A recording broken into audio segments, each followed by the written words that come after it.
पूर्ण भरोसे के साथ जो भगवान को रिझा रहा है, भगवान उसके करीब में आ रहा है, उसके पास जा रहा है। आपकी दृढ़ता, आपका विश्वास, आपका भरोसा जितना पक्का हो। शिव को क्या प्रिय नहीं है? लंका के राजा रावण को सोने की लंका दे दी थी। लंका के राजा रावण को दुनिया का सारा ठाट दे दिया था। लंका के राजा रावण को ऐसी कोई वस्तु नहीं थी जो रावण के पास में नहीं थी। सब कुछ दिया। मेरे शंकर ने लंकाधिपति लंकेश को, रावण को दुनिया का सारा सुख प्रदान कर दिया। ऐसा क्या था जो बाबा ने नहीं दिया लंकाधिपति को?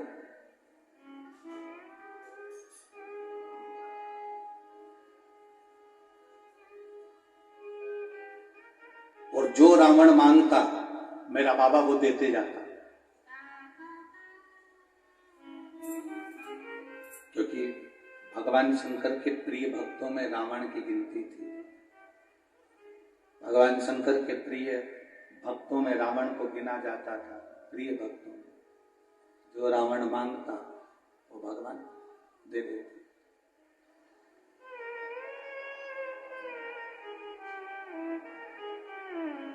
रावण में कमी क्या रह गई? जो मांगा रावण ने भगवान ने दिया, जो मांगा रावण ने भगवान प्रदान करे, जो उसने चाहा वो उसको मिला। आखिरी में एक कमी रावण के अंदर आ गई कि वो रावण के अंदर कमी थी उसका अहंकार। वो रावण के अंदर कमी थी उसका अभिमान। प्रेस, जिससे आप कपड़े पर प्रेस करते हो, कपड़े के सल मिटाते हो, कपड़े के सल समाप्त करते हो, वो प्रेस जब ज्यादा गर्म हो जाती है, अच्छा प्रेस करने वाला भले आंख बंद करके प्रेस कर ले, पर प्रेस अगर ज्यादा गर्म हो गई तो वो कपड़े को जला देती है महाराज।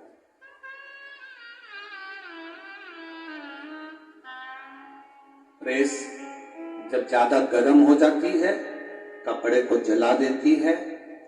अहंकार जब ज्यादा बढ़ जाता है, अभिमान, अहमता, अभिमत्ता, अहम जब बढ़ जाता है तो हमारे कुल को और हमारे घर को, परिवार को समाप्त कर देता है। रावण के साथ में वही। एक बात हम लोग पहले भी कहे, आज फिर कहते हैं, हिम्मत बुरे कर्म कर बंदे वरना पछताएगा, भगवान की आंखों से तू बच नहीं पाएगा, तू बच नहीं पाएगा। अरे ओ अज्ञानी मत करना दानी, अरे ओ अज्ञानी मत करना। तेरे कर्म का फल भी तू ही पाएगा, जैसा किया तूने तेरे आगे आएगा।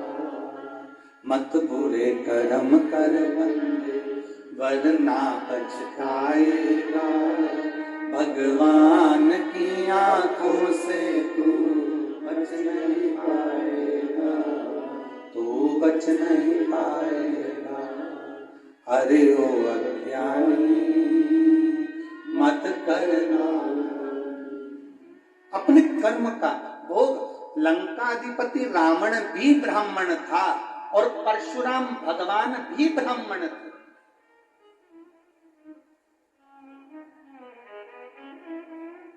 रावण भी ब्राह्मण है और परशुराम भगवान भी ब्राह्मण। पर एक रावण चौराहे पर जलाया जा रहा है और एक श्री परशुराम भगवान चौराहे पर और मंदिर में पूजाए जा रहे हैं। रावण भी ब्राह्मण है और परशुराम भगवान भी ब्राह्मण है, बस केवल अंतर इतना है, रावण के पास में भी सब कुछ था, सत्ता थी, वैभव था, धन था, दौलत थी, सारे ग्रह उसके अनुकूल थे, सारे नक्षत्र उसके अनुकूल थे, सारे देवता उसके अनुकूल थे। परशुराम भगवान के पास में भी सब कुछ था, पर दोनों में अंतर केवल इतना है कि रावण के पास सब कुछ आने पर अहंकार आ गया और उसने अपना कर्म बेकार कर लिया, माता जानकी का हरण कर लिया, एक स्त्री का हरण कर लिया, पर नारी पर अपनी गलत दृष्टि दे दी, अपना कर्म बिगाड़ लिया, इसलिए वो चौराहे पर जल रहा है। और परशुराम भगवान ने अपनी माता का शीश काटा और अपने पिता से वर में मांग लिया कि मेरी माता को जीवित कर दो। ये भगवान के रूप में पूजा गए। एक प्राण लेने के बाद भी प्राण दे रहा है वो परमात्मा है।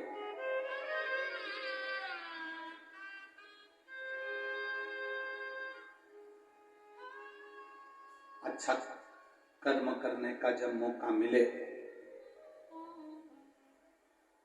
अच्छा कर्म करिए। जब मौका मिले अपनी जिंदगी में, जब आपके जीवन में ऐसा लगे कि एक कर्म हमें अच्छा करना है तो करने का जब मौका मिले तो करिए। ये जो शरीर मिला है बड़ी मुश्किल से मिलता है, 84 लाख योनियां कटी, अंत में ये शरीर है 83,99,999 योनियां काटने के बाद 84 लाख में नंबर की योनि है ये मनुष्य की देह। 83,99,999 योनियां काटने के बाद ये मानव का शरीर मिला।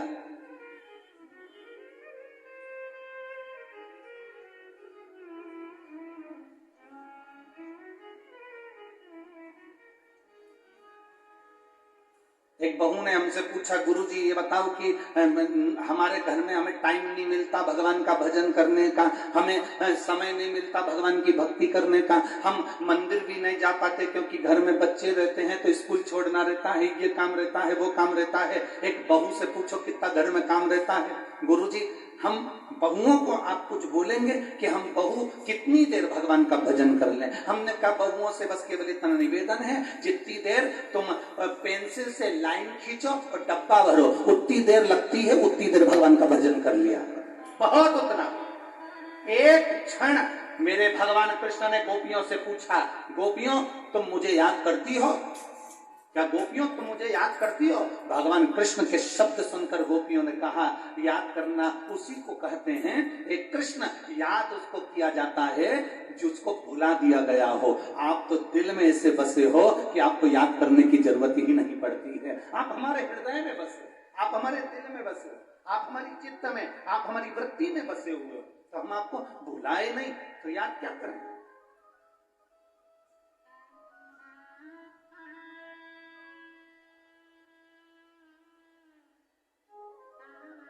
काम्य वन में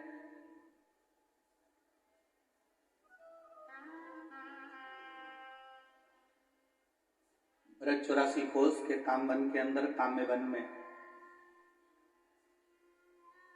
एक शिव जी का एक मंदिर है जो भगवान कृष्ण शिव जी को आमंत्रित करे थे और शिवलिंग प्रकट हुआ था, जिसका नाम रामेश्वर महादेव है। आप लोगों में से किसी ने काम्य वन में रामेश्वर महादेव के दर्शन किए हैं? जिनने करे हों हाथ ऊंचा करिए जरा। बहुत बढ़िया, रखिए, साधुवाद, आपको प्रणाम। काम्य वन में एक मंदिर है भगवान शंकर का जिसको रामेश्वर महादेव कहते हैं। ब्रज 84 कोस में सारी ब्रज की गोपियां आज एकत्रित हुई और गोपियों ने एकत्रित होकर अपने ब्रज के एक एक पत्थर को उठाया और सरोवर में डाला। पत्थर उठा रही हैं, सरोवर में डाल रही हैं।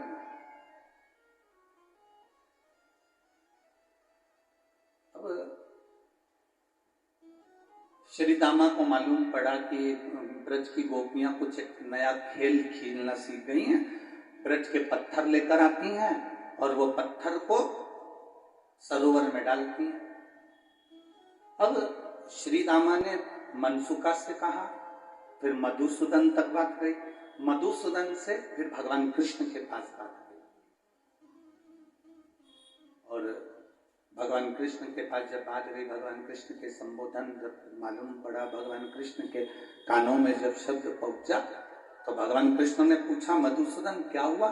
मधुसूदन कहते हैं, प्रभु जी एक बात कहना चाहते हैं रे कन्हैया। कन्हैया पूछे, क्या?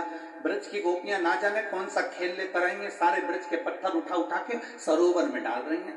पूरे 84 कोस में तुम्हें जहां मर्जी पड़े वहां पर घूम कर देख लो, ब्रज की गोपियां पत्थर लाती हैं और सरोवर में डाल देती हैं।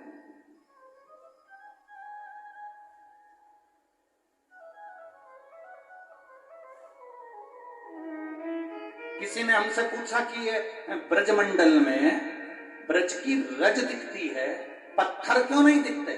तो हमको तो लगता है कि रामेश्वर महादेव की कथा से हमको मिलता है कि सारे पत्थर तो गोपियां पहले ही सरोवर में पटक गए, रजी रज बची। अब भगवान कृष्ण के कानों में शब्द गया तो भगवान कृष्ण तुरंत गए। तो भगवान ने जाकर क्या देखा कि आज ललिता जी के साथ में राधा जी भी पत्थरों को उठाकर और पानी में पटक रही थी, और पटकते पटकते आंख में आंसू भरकर राधा जी रो रही थी।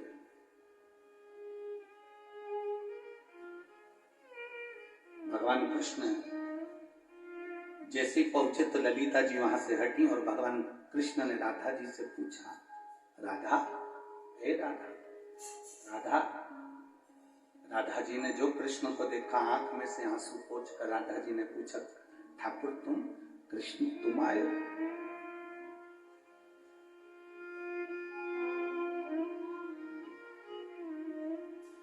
कन्हैया आप? क्या बात है? भगवान कृष्ण ने पूछा, राधा हम ये पूछना चाहते हैं, ये ब्रज में कौन सा खेल हो रहा है? जितनी भी गोपियां हैं वो पत्थर उठा उठा कर ले जाकर सब डाल रही हैं सरोवरों में, ये कौन सा खेल चालू हो गया? गोपियां कहती हैं, अरे कृष्ण तुम्हें नहीं मालूम, भगवान राम के जो बानर थे, उन बानरों ने पत्थर पे राम लिखा था और पानी में छोड़ा था, और वो सारे पत्थर तैर गए थे और सेतु बन गया था, और भगवान राम ने शंकर जी की स्थापना करी थी रामेश्वर की। तो गोपियां कह रही हैं कि जरा अपन भी पत्थर तैरा के देखते हैं कि तैरता है कि नहीं तैरता। इसलिए सारे ब्रज के पत्थरों को उठा उठाकर हमने सरोवर में फेंक के देख लिया, पर तैरता हुआ नहीं मिला। इसलिए अब हमने पूरा विचार कर लिया, पूरा विचार कि ब्रज की सारी गोपियां अपने अपने माता पिता को लेकर सेतु बंध का दर्शन करने के लिए रामेश्वर जाएंगे। छकड़े तैयार, बैलगाड़ियां तैयार, भोजन भंडारे तैयार, सब गाड़ियों में रखे गए और गोपियां जाने की तैयारी करने लगी। सारी गोपियां जाने की तैयारी। जब गोपियां जाने की तैयारी कर रही हैं, जो गोपियां जाने का विचार कर रही हैं, जब गोपियां जाने लगी हैं, बीच रास्ते में मेरे ठाकुर जी खड़े थे, बीच राह। उन्होंने रोका, रुको जरा, रुको जरा, कहाँ जा रही हो? बस सेतु बन जा रहा है, दर्शन करने के लिए रामेश्वरम जा रहा है। रामेश्वरम? हाँ। सेतु बन? हाँ ठीक है। भगवान कहने लगे, तुम्हें रामेश्वर जाने की जरूरत नहीं है राधा, सारी गोपियों से कह दो छकड़े में से सामान नीचे उतार ले, बैलगाड़ियों का सामान नीचे उतार ले, सबको कह दो उतारो सामान नीचे। तो हमें सेतुबंध का दर्शन कहाँ होगा? हमें सेतुबंध का दर्शन मिलेगा कहाँ? हमें कहाँ रामेश्वर का दर्शन मिलेगा? कहाँ सेतुबंध का दर्शन मिलेगा? भगवान ने कहा, चिंता मत करो, सारे पत्थरों को वापस निकाल कर लाता हूं सरोवर में से। काम्य वन के सरोवर में से सारे पत्थर निकालकर ठाकुर जी ने बाहर फेंके और फिर भगवान ने कहा तुम चिंता मत करो, राम जी ने सेतु बनवाया था, मैं खुद तुम्हें सेतु बंद का दर्शन कराऊंगा। और भगवान कृष्ण राम बन गए, मेरे कृष्ण राम बने। और राम बनकर भगवान कृष्ण ने जो आवाज लगाई, हनुमान पधारो, सारे बंदरों की सेना सम्मुख में आ गई।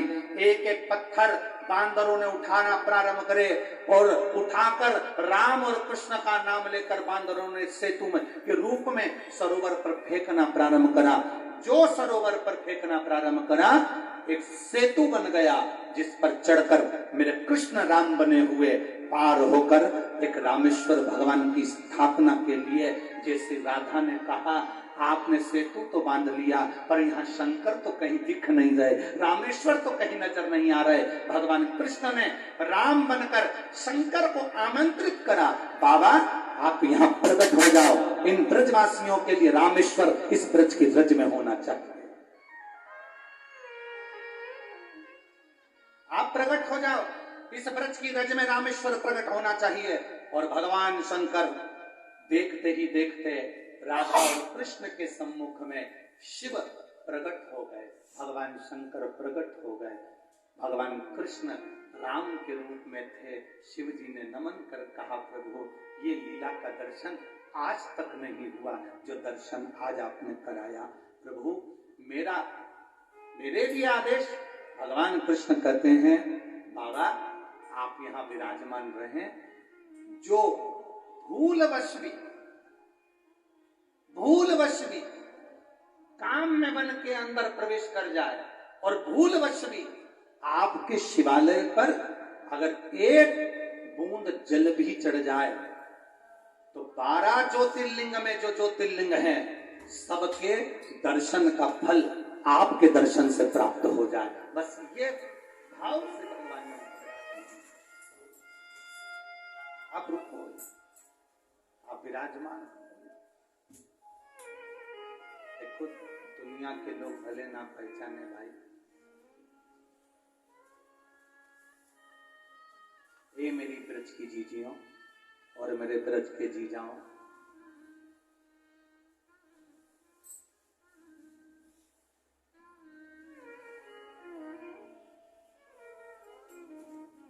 ये ब्रज की जीजियों और ब्रज के जीजाओं, एक बात याद रखना, अपने भीतर उतार कर रखना, अपने अंदर एक बात अपनी जिंदगी में उतार कर रखिएगा।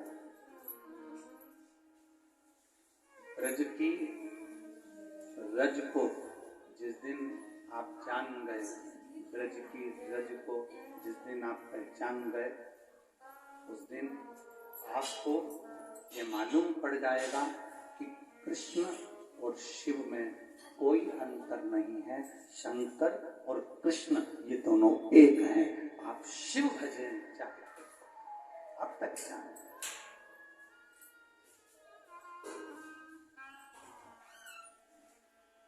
जिस दिन आप जानो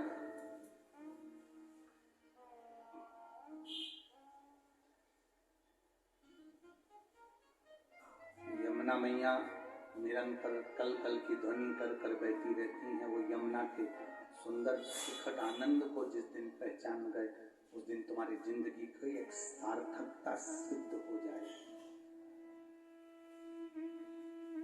उस दिन एक दिन तुम्हारी सार्थकता सिद्ध हो जाए। तुम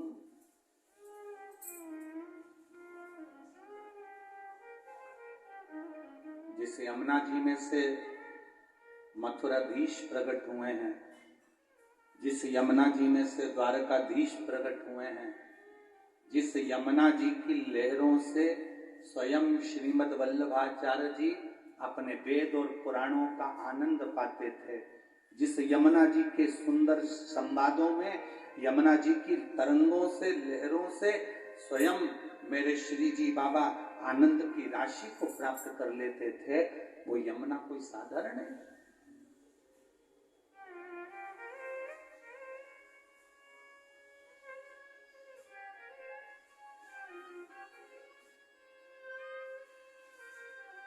एक हरिहर भगवान का एक स्वरूप हुआ, जिसको हरिहर कहते हैं। ब्रज की रज में, यमुना के तट पर, ब्रज की रज में, यमुना के तट पर, यमुना के तट पर जो बालू मिल जाए, जो बालू रेत मिल जाए,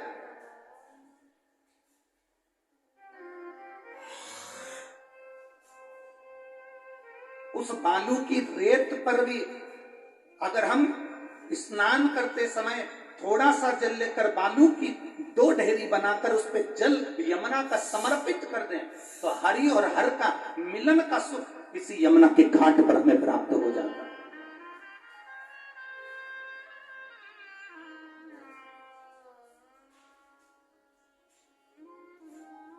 महाराज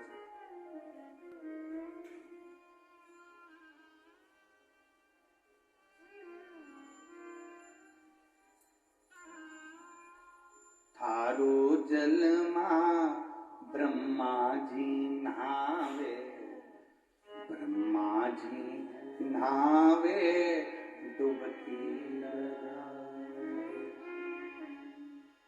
हे यमुना, तुम्हारे जल में ब्रह्मा भी स्नान करते हैं और डुबकी लगाते हैं। और ब्रह्माणी क्या करती है? ब्रह्मा डुबकी लगा रहे हैं, ब्रह्मा स्नान कर रहे हैं, और ब्रह्माणी क्या कर रही है? ब्रह्मा जी नहावे डुबकी लगावे।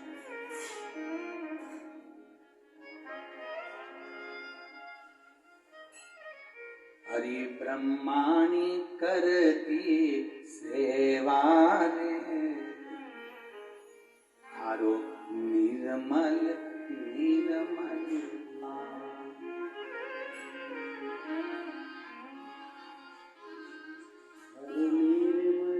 हे यमुना, हे यमुना, तेरे जल में ब्रह्मा स्नान करते, ब्रह्माणी सेवा करती, नारायण स्नान करते, नारायणी सेवा करती, शिव स्नान करते, पार्वती सेवा करती, इंद्र स्नान करते, इंद्राणी सेवा करती। 33 कोटि देवता तेरे जल में स्नान करने के लिए आते, और उनकी देवियां तेरे घाटों पर सेवा का क्रम करती है, तेरे घाटों पर सेवा करती।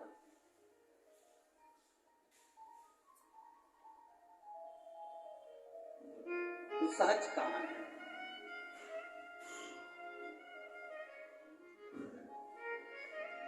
सहजता कहां है? आज कोई कह रहा था, गुरुजी जैसे आपने कहा कि भगवान कृष्ण के 16,108 रानियां थी और 16,108 रानियों से संतान नहीं हुई, तो भगवान कृष्ण ने शिव जी की शिवलिंग की स्थापना करी, उनकी पूजन करी। एक एक रानी के साथ में 11-11 दिन तक शंकर भगवान के शिवलिंग की आराधना करी, भगवान शंकर के शिवलिंग का पूजन किया।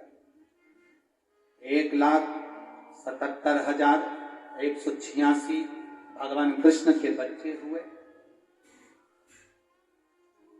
रावण को मारने से पहले रामेश्वर धाम की स्थापना करी थी मेरे भगवान राम ने। क्या जैसे रावण शंकर का उपासक था, कंस भी तो शिव का उपासक था।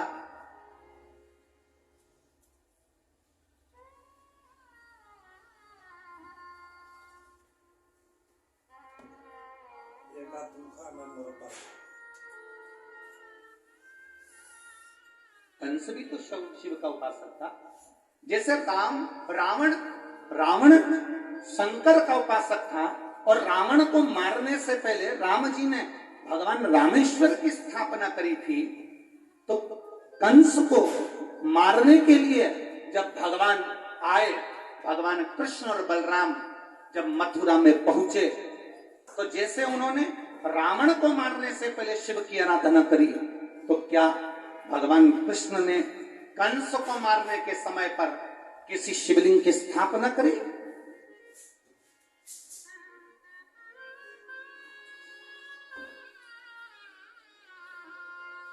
ब्रजमंडल में, ब्रज 84 कोस में वो कौन सा शिवलिंग है जिसको कंस को मारने के समय पर भगवान ने स्थापित किया? पूरे ब्रज 84 कोस में एक शिवलिंग ऐसा है, पूरे ब्रज 84 कोस में एक शिवलिंग ऐसा है, जब कंस को बार बार कंस को बल प्राप्त हो रहा था और कंस मर नहीं रहा था, बलराम जी ने बल लगा लिया पूरा, और बलराम जी ने पूरा बल लगाया, कंस मरता नहीं। ये आज के समय में तो रासलीला में बहुत सरलता से कंस को मरता हुआ बता देते हैं कि भगवान उसकी छाती पे चढ़ गए, मुष्टिक प्रहार करा, कंस को मारा और कंस के प्राण छूट गए। इतनी सरलता में कंस नहीं मरा था।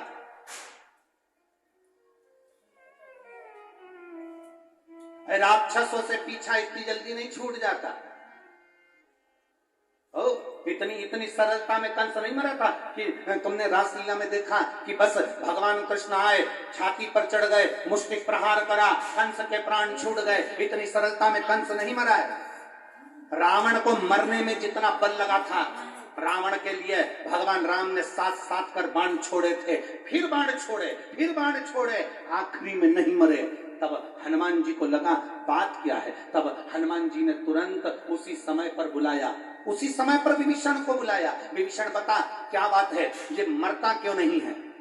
विभीषण ने कहा कैसे नहीं मरेगा, इसकी नाभि में अमृत है, बाणों उठाओ, बाण और छोड़ दो। भगवान राम ने जैसे ही सुना रावण की नाभि में अमृत है, भगवान ने बाण उठाकर छोड़ दिया, बाण लगा नाभि के अंदर, पर रावण के प्राण नहीं छूटे।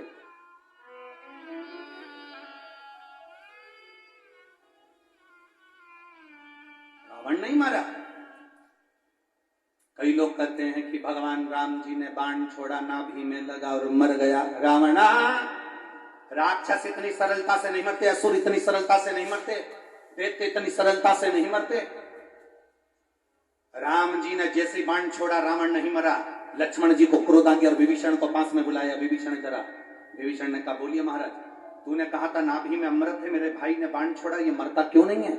लक्ष्मण जैसे ही बोले, विभीषण ने कहा प्रभु मुझे तो जितना मालूम था मैंने आपको बता दिया, क्योंकि मेरे सामने लंकाधिपति रावण ने वर मांगा था ब्रह्मा जी से कि वर दीजिए कि मेरी नाभि में अमृत रहे, तो नाभि में अमृत दिया, जब वो सूखेगा तब तुम मरेगा। तो उतना तो मैंने सुना था, मैं आ गया। तब उसी समय पर विभीषण ने कहा इसके आगे मुझे नहीं मालूम कि मरता क्यों नहीं है। लक्ष्मण जी ने हनुमान जी को बुलाया, हनुमान जरा पता करो कि ये रावण मरता क्यों नहीं है। हनुमान जी जैसे आए, हनुमान जी ने कहा जो प्रभु आज्ञा। हनुमान जी पहुंच गए, एक विद्वान का रूप रखकर लंका के अंदर, एक ज्योतिषी का रूप रखकर, एक विद्वान का रूप रखकर हनुमान जी लंका में प्रवेश कर गए। लंका में प्रवेश करे और लंका में घूमते घूमते सारे लंका वासियों की नारियों के हाथ देख देख कर हनुमान जी ने बता दिया तुम्हारे यहाँ पर एक बंदर आया था, आग लगाई थी, उत्पात मचाया था, ऐसा हुआ था, फिर उसके साथ एक और आया था, सीख देकर गया था, नहीं संभला, तुम्हारे यहाँ पर इतने मर गए, तुम्हारे यहाँ इतने जिंदा हैं। ये हनुमान जी ने सबका भाग्य बताना चालू करा। सूचना पहुंच गई मंदोदरी के पास में। मंदोदरी से कहा मंदोदरी तेरा भी भाग्य दिखा ले। मंदोदरी राजघराने से, राजभवन से रथ में बैठकर बाहर आई और ज्योतिषी के चरणों में बैठकर कहती है बाबा मुझे बताओ मेरा भाग्य क्या कहता है। हाथ देखते से ही मंदोदरी ने अपना हाथ जैसे ही हनुमान जी के हाथ में दिया, जो ज्योतिषी का रूप रखे थे, हनुमान जी ने हाथ देखते से कह दिया मंदोदरी तू बड़ी विद्वान है, तेरे कारण तेरा पति आज भी जिंदा है। हे मंदोदरी तेरे कारण तेरा पति आज भी जिंदा है, केवल तू है जो तेरे पति को बचा कर रखी है। तेरे पास में कुछ ऐसा है मंदोदरी जिसके कारण तेरा पति नहीं मर रहा है। मंदोदरी ने हाथ जोड़कर कहा महाराज जी बिल्कुल सही कह रहे हो आप। मेरे पति ने जब तप करा था, तप करते समय मेरे पति ने वर मांगा था ब्रह्मा जी से मुझे वर दो,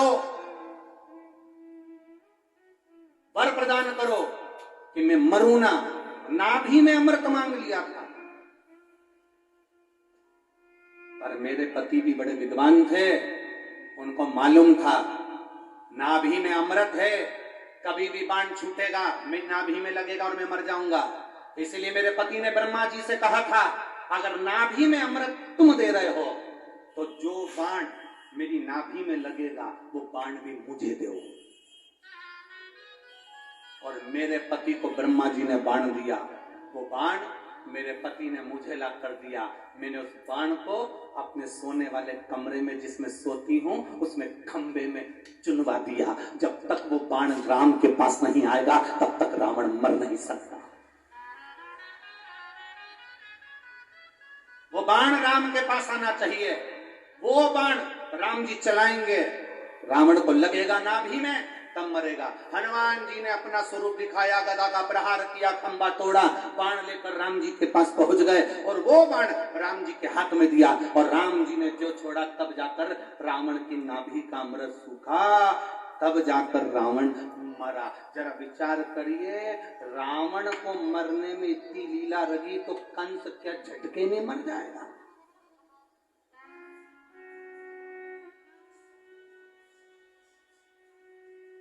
छाती पे चढ़ गए, मुष्टि प्रहार करा, कंस मर गया। ना ना ना,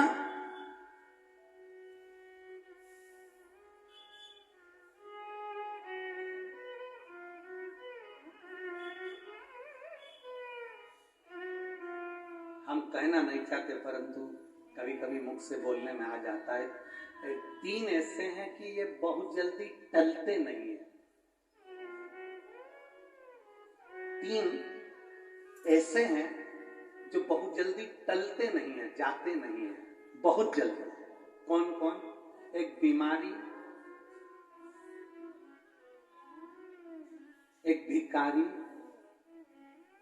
और तीसरा नहीं बोलूंगा, तुम लोगों को बुरा लगेगा।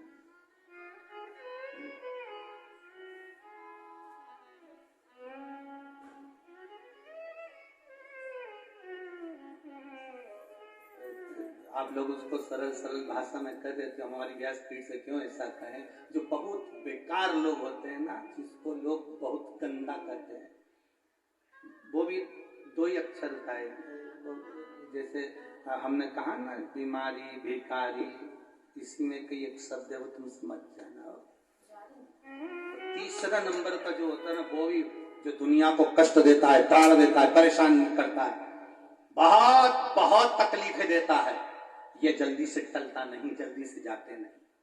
बीमारी भी इतनी जल्दी जाती नहीं। बुखार आ गया ना तो थोड़े दिन तक टिकता है, भले डॉक्टर साहब दवाई दे दे तो भी 8-10 दिन तो लग जाते हैं, फिर कमजोरी रहती, फिर धीरे धीरे समझ।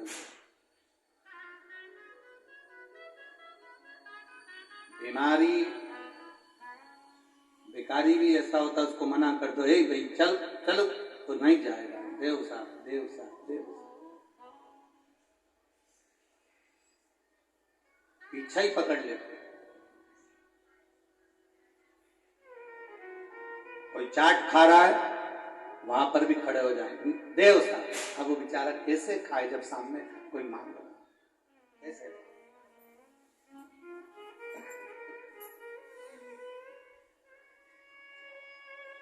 महाराज बहुत जल्दी टलते हैं। इस चित्तवृत्ति में तुम्हें लगता होगा कि कंस बहुत जल्दी मर गया एकदम।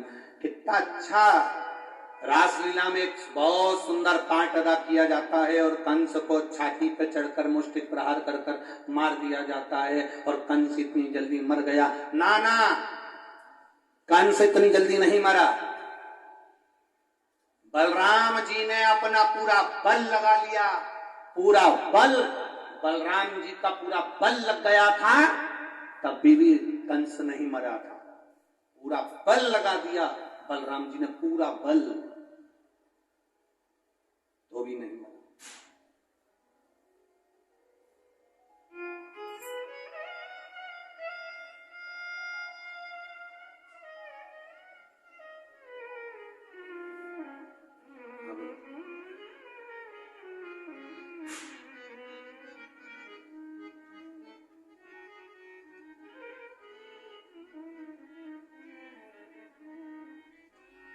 भगवान कृष्ण देख रहे थे,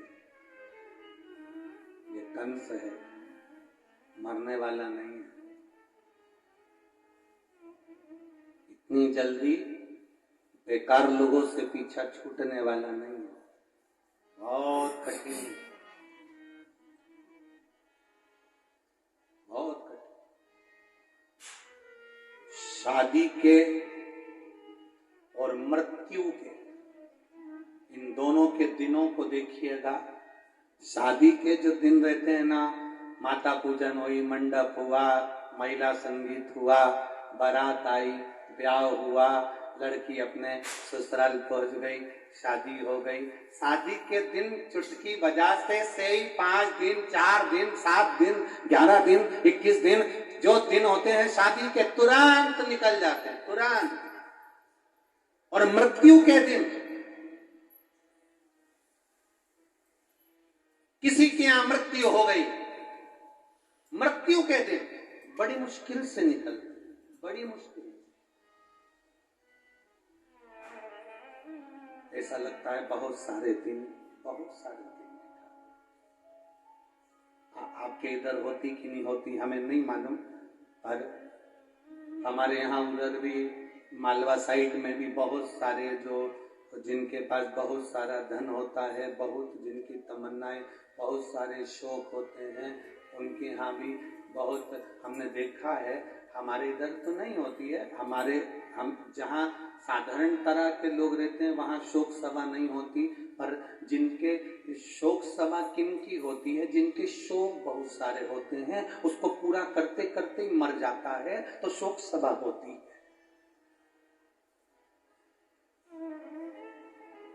पूरी जिंदगी लग गई शौक पूरे करने में, बेटे को मोबाइल दिलाना है, बेटी को गाड़ी दिलाना है, उसको ये करना है, बहू को ये करना है, छोरे को ये करना है, एक फैक्ट्री डालना है, दुकान डालना है, ऑफिस डालना है, जमीन करना है, मकान बनाना है। जो शौक पूरे करते करते करते करते इधर से कर्जा लिया, इधर से कर्जा लिया, उधर से पैसा उठाया, उधर से उठाया, मेहनत करता रहा, 24 घंटे काम करता रहा, अपने शौक पूरे करने में, परिवार के शौक पूरे करने में, नाते रिश्तेदारों के शौक पूरे करने में, गाड़ी बंगले के शौक पूरे करने में, जो शौक पूरा करते करते करते करते अंत में प्राण छोड़ देता है, उसी के यहाँ शोक सभा होती है। कभी किसी गरीब बड़े के घर में शोक सभा नहीं होती, क्योंकि उसको शोक ही नहीं रहता, तो सभा का खाक करेगा। इतने जिंदगी के शोक मत पालो कि जिसमें दुख हो। कंस ने अपनी जिंदगी का एक आनंद पाया। कंस ने क्या करा, पहले सारी राजसत्ता को अपना बना लिया, अपने ही रिश्तेदारों को, अपने ही पूर्वजों को जेल में ले जाकर डाल दिया, अपने ही पूर्वजों को कारागार में ले जाकर डाल दिया। जो अपनों का सम्मान नहीं करता, जो अपनों का आदर नहीं करता, जो अपनों का सत्कार नहीं करता, अंत समय में धोखा खाता है।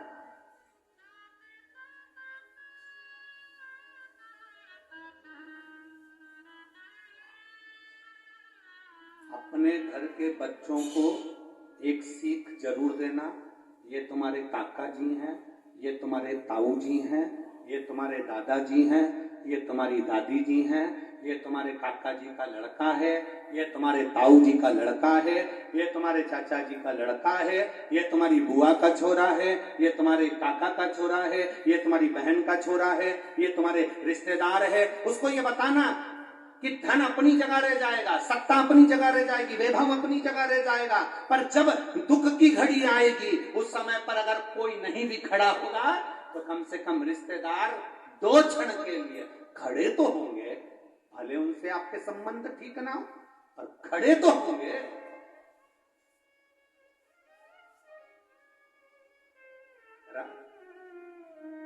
कंस ने सबसे बड़ी गलती करी, अपने ही पूर्वजों को ले जाकर उसने कारागार में डाल दिया, बंदी बना दिया, और सुना नहीं, किसी की नहीं सुनी, किसी की। इतनी सरलता में कंस नहीं मरा, बड़ा बड़ा प्रयास करा गया। बलराम जी ने पूरा बल लगा लिया। आखिरी में बलराम जी ने आकर भगवान कृष्ण से कहा, कन्हैया मैंने पूरा बल लगा दिया, पर ये कंस मरने तो तैयार नहीं है। भगवान कृष्ण मुस्कुरा के बोले, जब उपजा मुझे चंदन लगा रही थी ना, तो जब उपजा किसको चंदन लगाने जाती थी? अरे बोलो बोलो, जम के बोलो जरा, उपजा किसके यहाँ जाती थी चंदन लगाने? अरे बोलो, जम के बोलो। कंस के यहाँ जाती थी।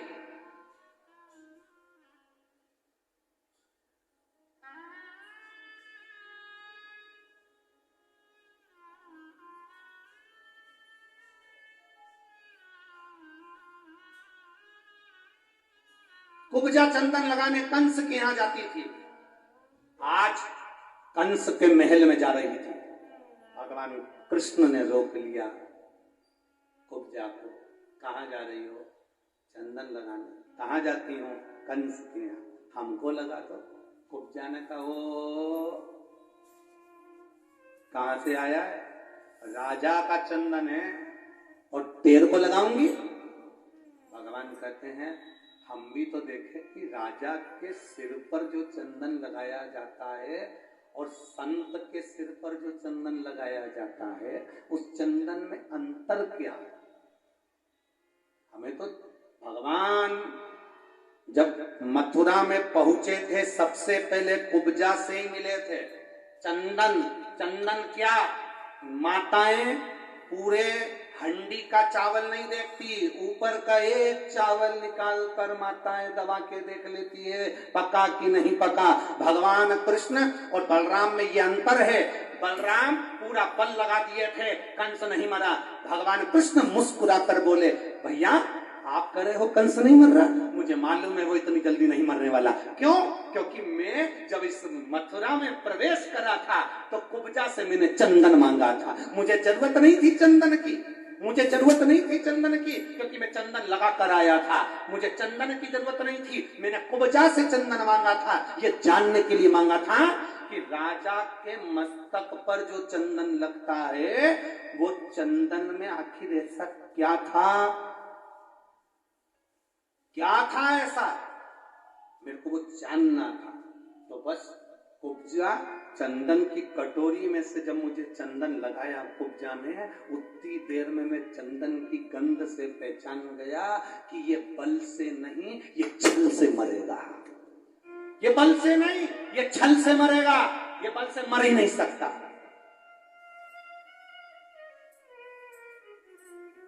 ये बल से नहीं मरने वाला, ये मरेगा तो छल से मरेगा। चंदन मेरी जीजियों, ओ मेरी ब्रज की जीजियों, ओ मेरे ब्रज के जीजाओं, चंदन लगाने वालों से इसलिए कहते हैं दो, थोड़ा सा देखो बुरा लग जाएगा हो। क्या अग्रवाल जी बोल दें? क्या बोल दें? हैं? हाँ ठीक है। चंदन लगाने वाले और चूना लगाने वालों से बच के रहना।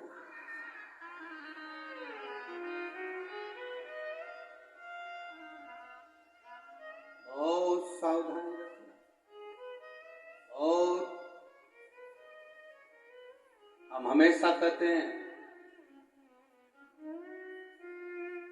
महाराज, चंदन लगाने वाला जब चंदन लगाता है, थोड़ा सा देखो शिव महापुराण की कथा में आप लोग आते हो, दिल लेकर आते हो, बड़े मन लेकर आते हो। चंदन लगाने वाला जब चंदन लगाए तब आपकी सावधानी होना चाहिए। आपकी जो गले में मंगलसूत्र, चेन वगैरह जो भी होती है उस समय थोड़ा बुरा लग सकता है, पर सावधान इंडिया, सावधान थोड़ा जरूरी है। भारत की भूमि पर रह रहे हो, सावधानी जरूरी है। रोडों पर लिखा रहता है निगाह हटी। अरे वारे ब्रजवासियों, गजब। फिर से बोलो एक बार, निगाह हटी दुर्घटना घटी। इसलिए जरूरी है। बहुत मिलेंगे तुम्हें चूना लगाने वाले। काका जी बहुत जोरदार, ताऊ जी बहुत जोरदार, तुमने कितना अच्छा विवाह करा, तुमने क्या जोरदार होटल बनाई, तुमने क्या जोरदार काम करा, इतना इतना इतना। इसीलिए तो कहते हैं 3 लोग जल्दी नहीं हंसते हैं। 3 लोग जल्दी नहीं हंसते। एक, पहले नंबर पर भगवान जल्दी नहीं मुस्कुराता। दूसरे नंबर पर सरकारी बड़ा अधिकारी। कौन?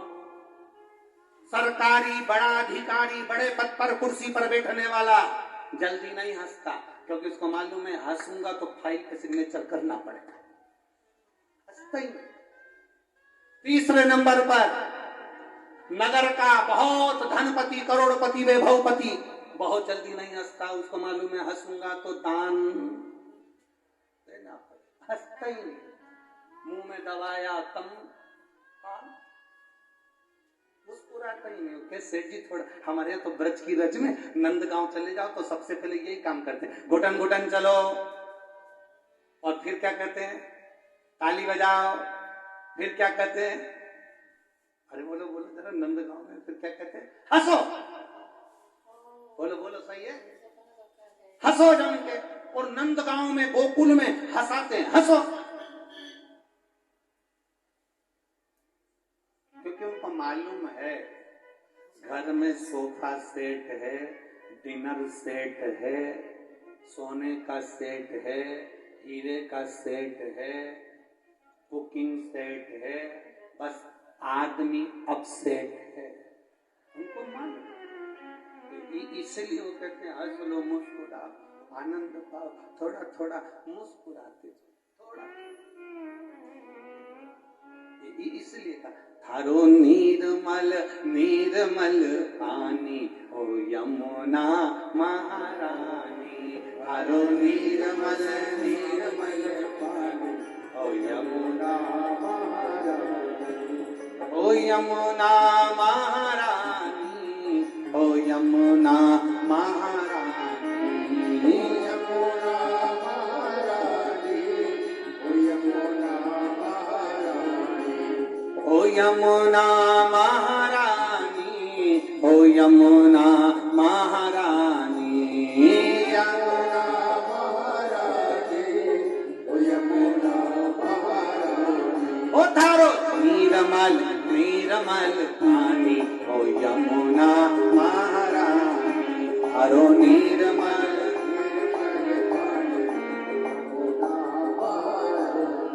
थारो नीरमल नीरमल पानी ओ यमुना महारानी, थारो नीरमल पीछे वाले भी दोनों हाथों से बड़े भाव से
यमुना महारानी, ओ यमुना महारानी, ओ यमुना महारानी, ओ थारो वीरमल वीरमल पानी, ओ यमुना महारानी, थारो वीरमल वीरमल पानी, यमुना महारानी।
यमुना महारानी, ओ यमुना महारानी, ओ यमुना महारानी, ओ यमुना महारानी, ओ थारो वीरमल वीरमल पानी, ओ यमुना महारानी, थारो वीरमल वीरमल पानी, ओ यमुना महारानी। जय हो।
अच्छी सेवा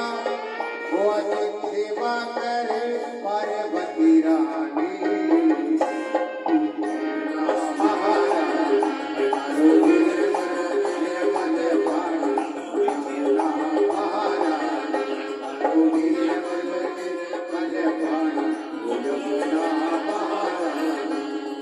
यमुना महारानी, ओ यमुना महारानी, ओ यमुना महारानी, ओ यमुना महारानी, ओ यमुना महारानी, ओ यमुना महारानी, ओ यमुना महारानी, ओ यमुना महारानी, तारो नीरमल नीरमल पानी, ओ यमुना महारानी, तारो नीरमल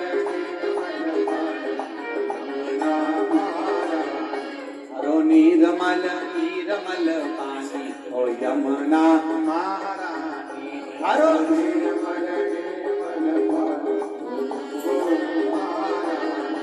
ओ यमुना महारानी, ओ यमुना महारानी, ओ यमुना महारानी, ओ यमुना महारानी, ओ यमुना महारानी, ओ यमुना महारानी, ओ यमुना महारानी, ओ यमुना महारानी, तारो नीरमल नीरमल पानी, ओ यमुना महारानी, तारो नीरमल नीरमल पानी, ओ यमुना महारानी, ओ तारो नीरमल नीरमल पानी, ओ यमुना महारानी, तारो नीरमल नीरमल पानी, यमुना महारानी, ओ तारो नीरमल नीरमल पानी, ओ यमुना महारानी, तारो नीरमल नीरमल पानी, ओ यमुना महारानी, ओ तारो नीरमल नीरमल पानी, ओ यमुना महारानी, तारो नीरमल नीरमल पानी, ओ यमुना महारानी। श्याम सुंदर श्री यमुने महारानी की जय जय श्री राधे हर हर महादेव। अपने स्थान पर बैठकर भगवान देवाधिदेव महादेव से अपने हृदय की बात बड़े भाव के साथ दिल से कहिए। जहां जगह मिले वहां बैठो।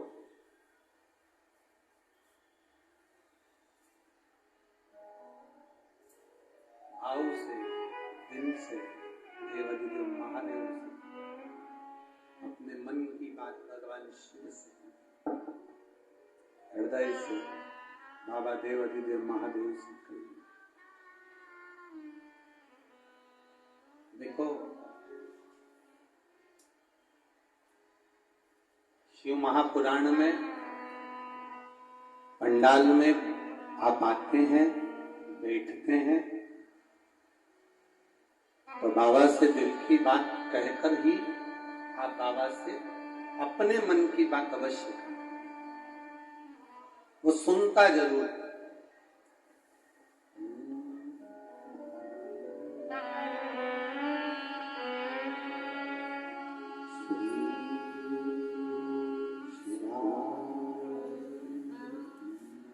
नमस्ते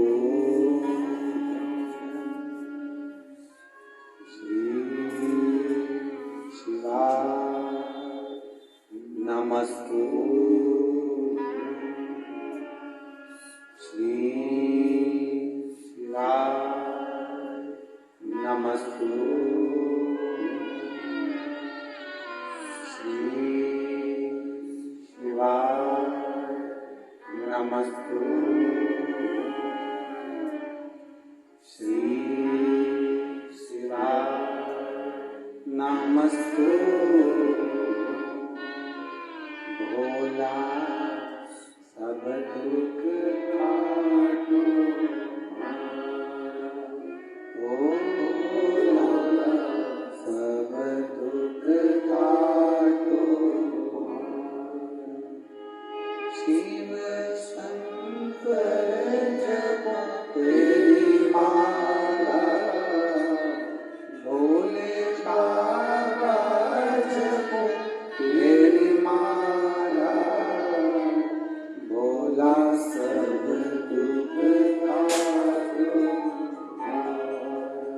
ओ सब दुख काटो वेश मंगलकारी वेश मंगलकारी शमशान वासी हमारा शमशान वासी हमारा ओ सब दुख काटो ओ भोला सब दुख काटो। शिव कथा कहती है, भगवान शंकर का संवाद कह रहा हूं, शिव महापुराण की कथा कह रही।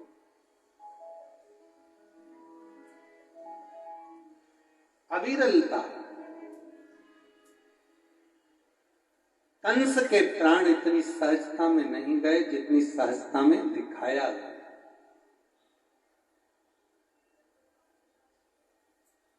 और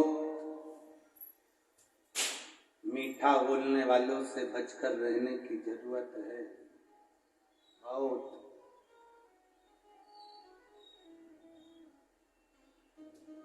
शिव कथा थोड़ी कड़ली है, थोड़ी कठोर है, पर एक बार अगर दिल में लग गई तो जीवन की सार्थकता सिद्ध कर देती है। ये शिव महापुराण की कथा एक बार लगी कि उसमें जब एक बार आप जान गए कि शंकर की भक्ति का फल क्या है।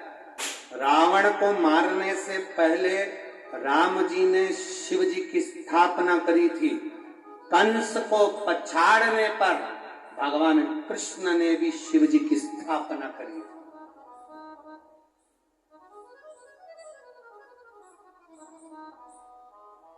जो कह रहे थे क्या राम जी ने जैसे शंकर जी की स्थापना करी रावण को मारते समय, तो क्या भगवान कृष्ण ने कंस को मारते समय शिवलिंग की स्थापना करी? क्यों ना करी?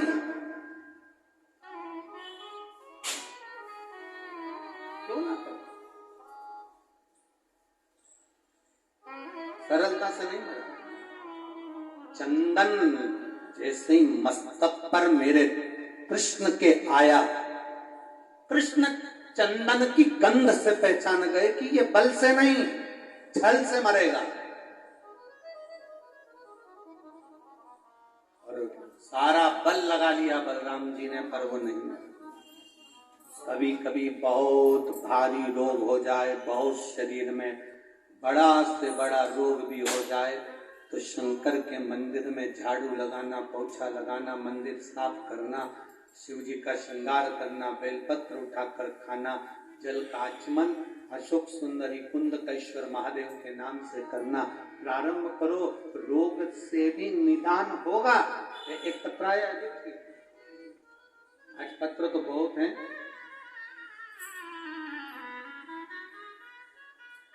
पहले एक फोटो देखिए जिसमें मुख पर कैंसर हुआ। जो फोटो पहले नंबर का है, चेहरे के ऊपर जो कैंसर हुआ उसका फोटो। जिनने ये पत्र भेजा है, अगर वो बैठे हों, श्री सपना शर्मा, पत्नी दीपक शर्मा, निवासी सोरो सुकर क्षेत्र, जनपद कासगंज, उत्तर प्रदेश से हैं। आप ही हैं? जरा हाथ हिला दो एक बार। श्री शिवाय नमस्ते। पहला पत्र देखिए जिसमें चेहरे पर कैंसर हुआ। फिर पत्र पढ़ रहे हैं, उसका स्मरण करें। गुरुदेव क्या वर्णन करें, बाबा इतनी करुणा करता है जिसका हम गुणगान नहीं कर सकते।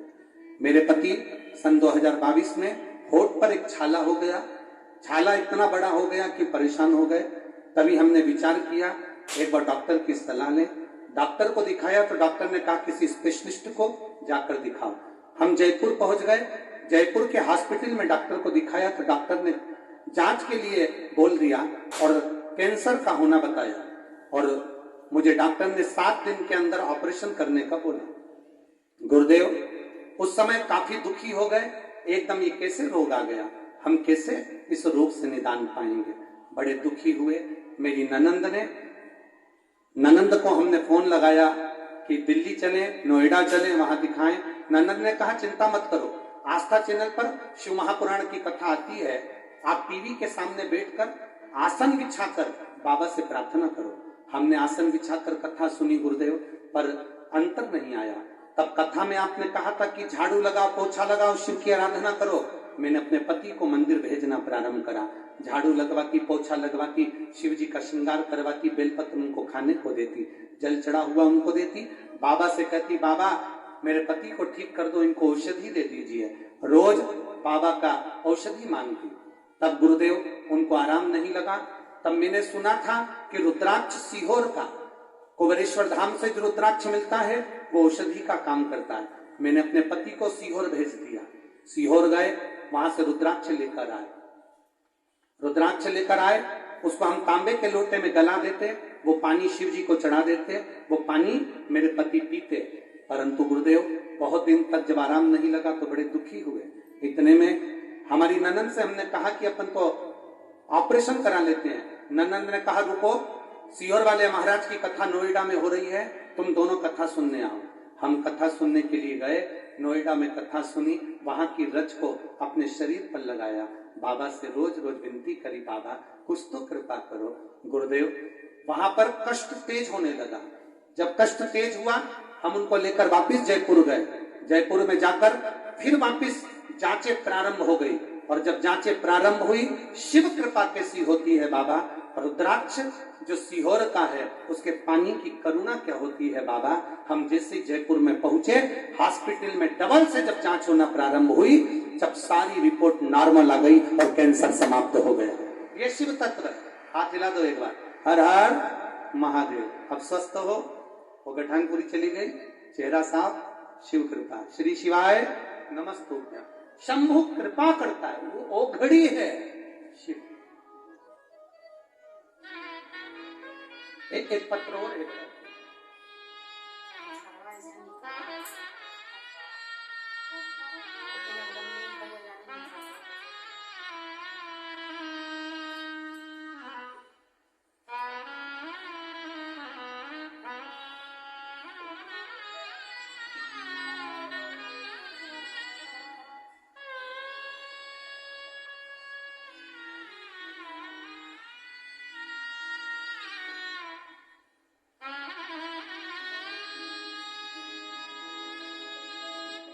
मैं सावित्री कुमारी मथुरा से परखम की रहने वाली हूँ। कहीं बैठी हो सावित्री जी, हाथ हिला सकती हैं।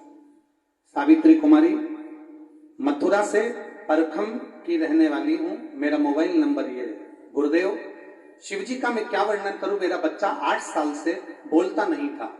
कहीं बैठी हो सावित्री जी, अपने बेटे को लेकर आई हो तो हाथ हिलाइएगा। अगर कहीं बैठी हो तो हाथ हिला सकती है। सावित्री जी मथुरा परखम से कहीं बैठी हो तो हाथ हिला सकती है। मेरा बेटा 8 साल का हो गया था, बोलता नहीं था, उसकी मुंह की वाणी नहीं थी। डॉक्टरों को दिखाया, उसके अनुसार इसकी वाणी आना मुश्किल था। इसको दमे की बीमारी थी, श्वास की बीमारी थी और बोल नहीं पाता था। निपट गूंगे का भाव उसमें था। गुरुदेव अब करें तो करें क्या। सब जगह दवाई दी, इलाज करवाया, बीमारी का कोई इलाज नहीं निकला, आवाज नहीं आई। 8 साल का हो गया। तब किसी के कहने पर जब दूध का पाउच लेने के लिए गए तो दुकानदार कथा सुन रहा था। उस दुकानदार की कथा सुनते हुए हमारा मन भी कथा में लगा। हम मोबाइल पर कथा सुनना प्रारंभ करें। पानी का वर्णन आपने करा। एक कथा में आपने कहा था जिसकी वाणी नहीं आती उसको काली तिल शिव जी को चढ़ाकर उसका खाना और जल भगवान शंकर को अशोक सुंदरी के नाम से चढ़ाकर पीना। हमने हमारे बच्चे को वही कर्म करना प्रारंभ करा। कुंडकेश्वर महादेव का नाम लेकर जल चढ़वाते, पानी पिलवाना प्रारंभ करा। मेरे बच्चे को दमे के कारण पहले तो खांसी चली, क्योंकि उसको दमा बहुत है, तो खांसी चली। बेटे की आवाज फिर भी नहीं आई। गुरुदेव फिर वापिस शिव जी के मंदिर पर चढ़ी हुई बेलपत्र देना प्रारंभ करा और बाबा की कृपा का मैं क्या गुणगान करूं। 8 साल के बाद मेरा बच्चा बोलना प्रारंभ कर दिया। मैं बाबा को यहाँ प्रणाम करने आया। 8 साल के बाद मेरा बच्चा बोलना प्रारंभ कर दिया। गुरुदेव और उसको जो दमे की शिकायत थी, दमे की बीमारी थी, सांस लेने में तकलीफ होती थी और खांसता रहता था। अब मेरा बेटा बिल्कुल ठीक है। मैं बाबा को यहाँ प्रणाम करने आई हूँ। गुरुदेव, मैं पंडाल के अंदर बैठी हूँ, आपका आशीर्वाद मुझे चाहिए। कहीं बैठी हो सावित्री कुमारी मथुरा, कहीं बैठी हो तो हाथ हिला सकती हैं। सावित्री कुमारी मथुरा परखम की रहने वाली है, अगर कहीं बैठी है तो हाथ हिला सकती हैं, अपने बच्चे को ला सकती हैं। 8 साल का पुत्र, पुनः शिव कृपा करुणा सागर आई है। बेटा आया है? बेटा आया है क्या? बेटा आया है बाबू?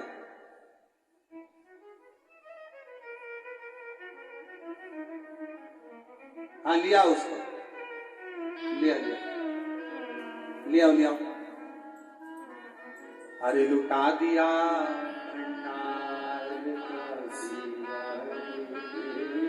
कर दिया माला।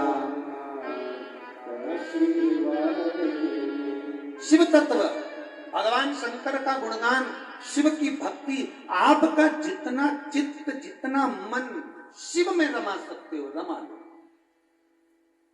शिव में लगा सकते हो लगा। खाली न जाता, जितने बैठे हो सब बोलिए बड़े प्रेम से, खाली न जाता कोई दर से तुम्हारे, खाली न जाता कोई दर से तुम्हारे, मैं भी खड़ी हूँ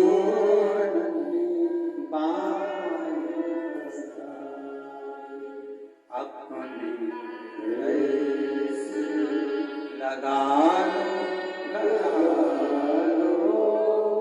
गिरा जा रहा हो, उठा लो,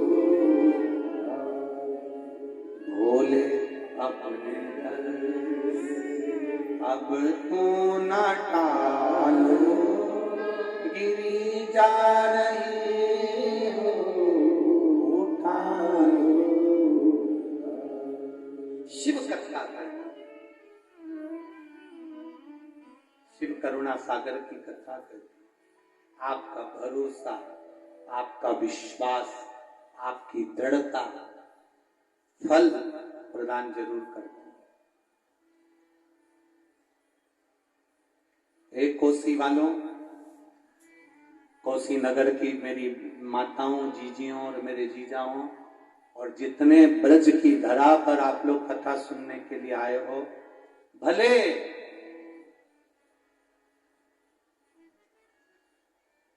आप लोगों को घर जाने की जल्दी रहती होगी, सोचते होगे कि समय हमारा बचेगा, जल्दी निकल जाएंगे, गाड़ी जल्दी निकाल लेंगे, जल्दी चले जाएंगे। और एक निवेदन करना चाहूंगा आपको, 7 दिन की कथा मिली है, पूरी कथा को इसमें झोली में भर भर कर रख लो।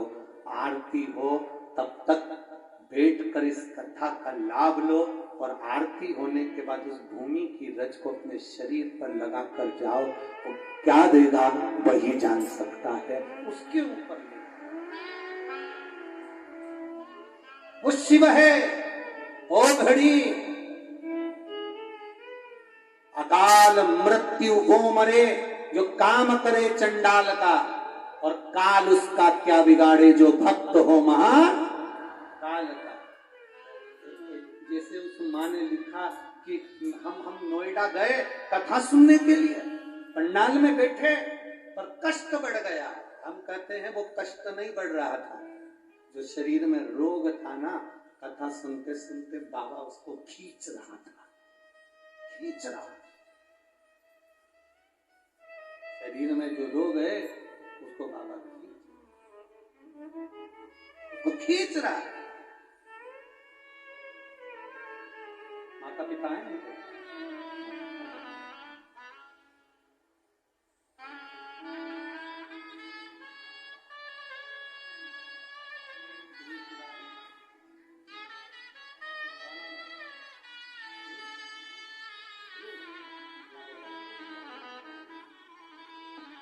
ये बच्चा जो 8 साल तक नहीं बोला, अब इस बच्चे से अपना नाम इससे बोलो। नाम क्या है आपका? ध्रुव। ध्रुव नाम है। पापा का नाम? वीरेंद्र।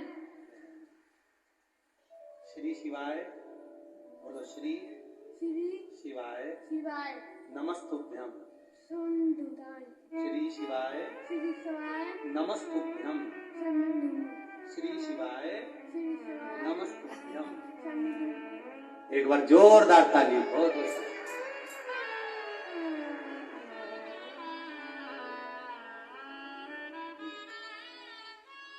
इसको खा ले। ठीक है।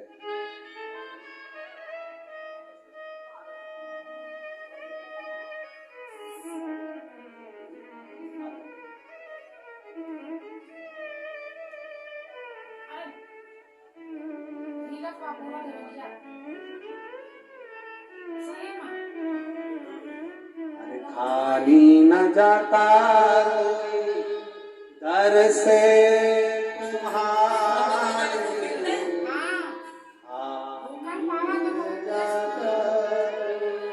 दर से तुम्हारे मैं भी खड़ा हो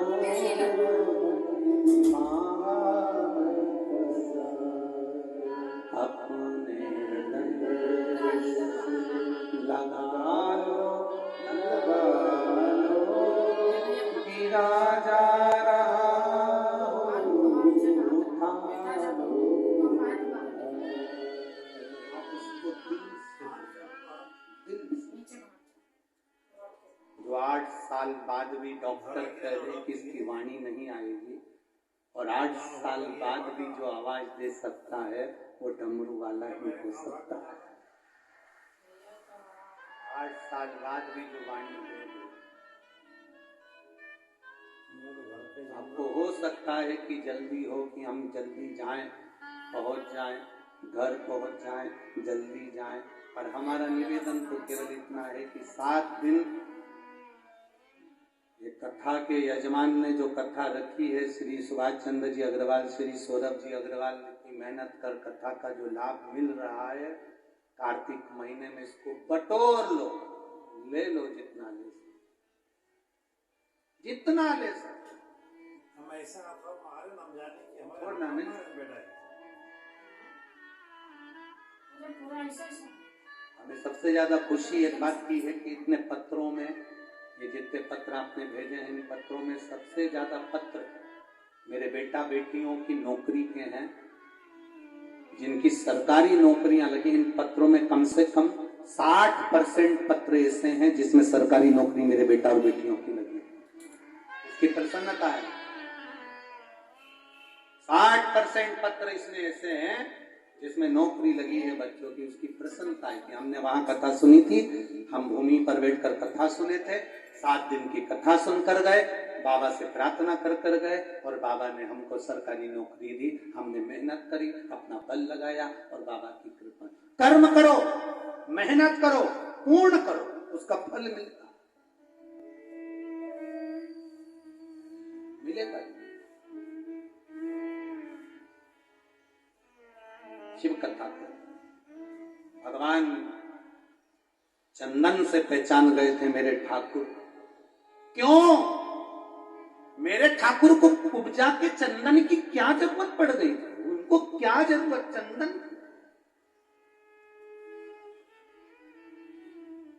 मेरे ठाकुर को चंदन की जरूरत नहीं है। मेरे कृष्ण नहीं कहते तुमसे कि तुम मुझे चंदन लगाओ, मेरे ठाकुर नहीं कहते कि तुम मुझे चंदन लगाओ। मेरे ठाकुर तो कहते हैं कि अपने हृदय से, अपने मन से मुझे लगा कर रखना, चंदन लगाने की जरूरत नहीं पड़ेगी। अगर एक बार तुमने मुझे दिल से लगा लिया तो फिर चंदन की जरूरत नहीं पड़ेगी। मेरे ठाकुर ने उपजा को आवाज लगाया, ए बूढ़ी माँ, ए रुक इधर। उपजा कहती कौन? मैं कृष्ण। उपजा ठाकुर जी को देख रही थी, ठाकुर कुब्जा को देख रहे थे। कुब्जा से कहा चंदन लगा, कि राजा कंस का चंदन है, राजमहल में जाता है, मैं तुम्हें नहीं लगा सकती। भगवान ने कहा कुब्जा हम तुम्हें सीधी कर देंगे, तुम चंदन तो लगाओ। कुब्जा, कुब्जा क्या? बुद्धि। भगवान के करीब में जाए तो सीधी होना चाहिए। चंदन से मेरे द्वारिकानाथ मेरे कृष्ण पहचान गए कि ये चंदन जो राजा कंस के मस्तक पर लगता है, इस चंदन से पहचान हो गई कि ये चंदन साधारण नहीं है। बलराम भैया कह रहे हैं कि मैंने पूरा बल लगा लिया और कंस नहीं मरा, तो भगवान जानते थे कि ये बल से नहीं छल से मरेगा, ये बल से मर ही नहीं सकता।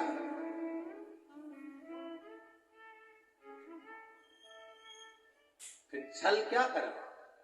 भगवान कृष्ण पहुंचे।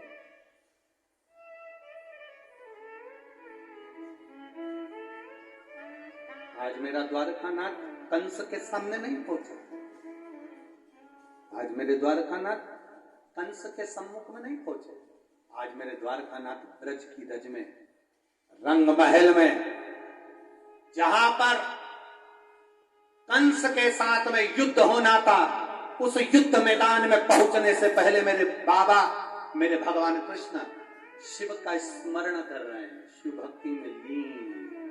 जैसे राम जी महाराज रावण को मारने से पहले शंकर की भक्ति में लीन होते हैं, उसी तरह भगवान कृष्ण भी शिव भक्ति में लीन होते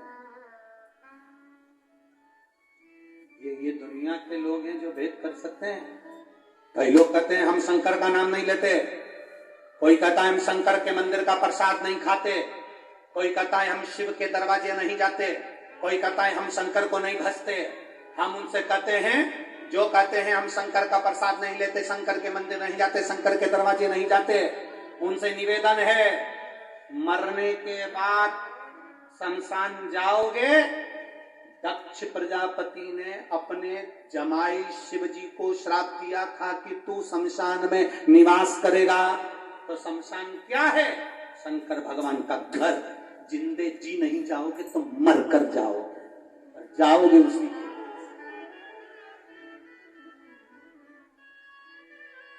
मर कर जाओगे, जाना उसी के पास है, पहुंचोगे उसी के पास।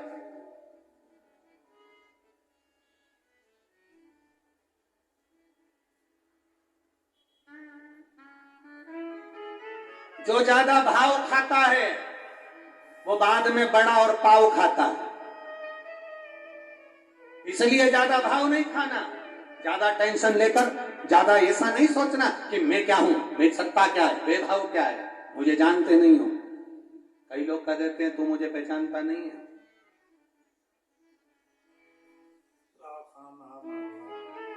मेरा समय आने दे, मैं बता दूंगा तुझे मैं हूं क्या।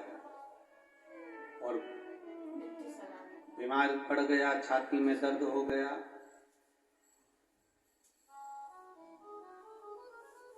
डॉक्टर ने कह दिया इनका समय आ गया। क्या मतलब ऐसा समय आने से?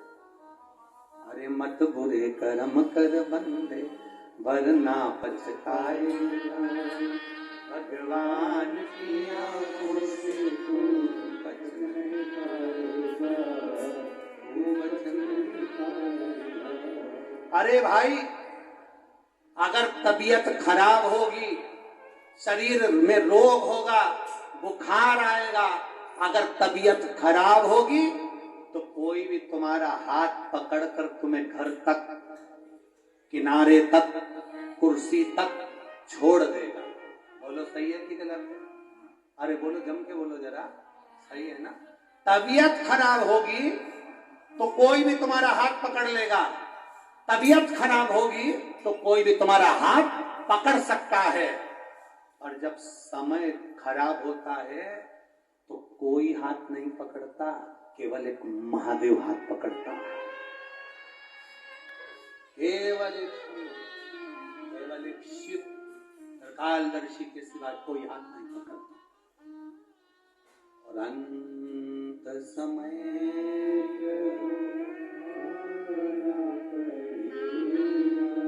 वचन दिया तो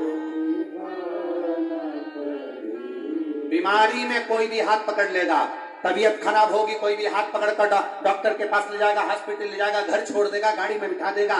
पर जब तुम्हारा समय खराब होगा, जब तुम्हारे ऊपर तुम्हारा समय बेकार आएगा, खराब समय आएगा, अब कोई हाथ नहीं पकड़ता केवल महादेव के सिवाय। इसलिए कहते हैं जब घड़ी समय अगर बेकार चल रहा हो, तुम्हारे जीवन में दुख चल रहा हो, तो शंकर जी के मंदिर में एक लोटा जल लेकर जाना प्रारंभ कर दो। तुम जिस हाथ से जल चढ़ाओगे वो हाथ महादेव पकड़ लेगा तो नैया पार कर देगा।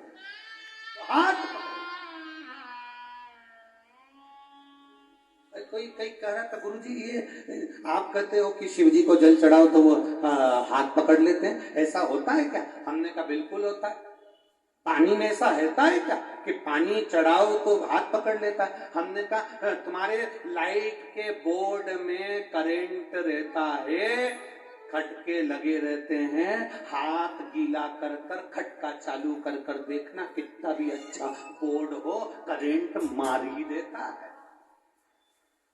शंकर भगवान का जो शिवलिंग है, उस शिवलिंग पर जब हम जल समर्पित करते हैं तो वो जो भगवान का विल पावर है, भगवान के अंदर की जो ऊर्जा है, शिवलिंग में जो तत्व छुपा होता है, वो तत्व हमको खींचता है तो हमारे अंदर के पाप दुख तकलीफ सब चले जाए।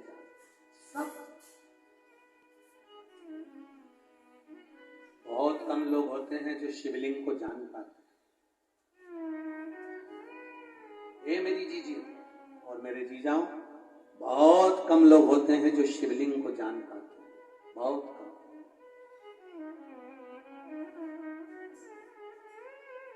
कई लोग शिवलिंग की हंसी उड़ाएंगे, बड़े से बड़े विद्वान भी नहीं जान पाते कि शंकर के शिवलिंग में है क्या, शंकर का शिवलिंग है क्या।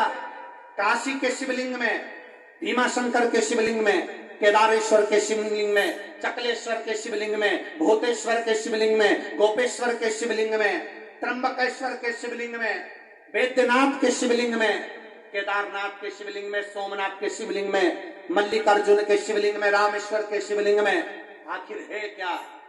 जिसने एक बार जान लिया कि त्र्यंबक मंत्र की महत्वता क्या है, जिसने एक बार जान लिया कि शंकर के मूल मंत्र का व्याख्यान क्या है, जिसने जान लिया कि शंकर के भीमा शंकर लिंग का वर्णन क्या है, त्र्यंबकेश्वर लिंग का वर्णन क्या है, चकलेश्वर शिवलिंग का वर्णन क्या है। कितने शिवलिंग है चकलेश्वर में? अरे बोलो तो जम के, कितने? 5। कितने शिवलिंग है? 5। गोवर्धन नाथ जी की परिक्रमा में चकलेश्वर महादेव पढ़ते 5 शिवलिंग। अब कभी विचार करा आपने कि ये 5 शिवलिंग क्यों आ गए यहां पर?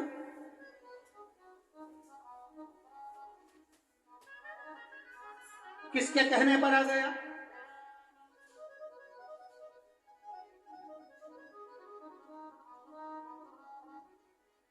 क्यों पहुंचे चकलेश्वर महादेव वहां पर? कभी विचार करा? सारे मंदिरों में 1 शिवलिंग, 2 शिवलिंग, और चकलेश्वर महादेव में 5। अरे भाई, मथुरा के भूतेश्वर, वृंदावन के गोपेश्वर, कामवन के कामेश्वर, नंदगांव के नंदीश्वर और मानसी गंगा गोवर्धन के चकलेश्वर। मेरे चकलेश्वर महादेव जहां विराजमान थे तो एक बार भगवान कृष्ण ने विचार किया, महादेव जी से निवेदन किया, बाबा भक्त आएंगे ब्रज की रज में दर्शन करने के लिए, उनको किसी को मथुरा जाना पड़ेगा, किसी को कामवन जाना पड़ेगा, किसी को नंदगांव जाना पड़ेगा, किसी को कहीं वृंदावन जाना पड़ेगा। एक काम करो ना, कभी कभी तुम 5 एक ही जगह इकट्ठे हो जाओ। जब कोई गोवर्धन की परिक्रमा करने आएगा, परिक्रमा करने आएगा, बहुत आस लेकर आएगा। गिरिराज बाबा की परिक्रमा में जब वो आस लेकर आएगा, भूलवश भी कोई जीव, जलचर, थलचर, वायुचर, कोई जानवर, कोई मनुष्य, कोई गंधर्व, कोई देव, भूलवश भी गिरिराज जी की अगर परिक्रमा भूल से भी लगा लेगा तो कम से कम आप 5 के दर्शन का फल एक ही जगह मिल जाएगा। पाऊ ना पाखड़ी बैठा चपलेश्वर बनकर बैठा। और महाराज वो शिव है, शिव साधारण क्या, वो कहे ना, अरे अपनी किस्मत का ताला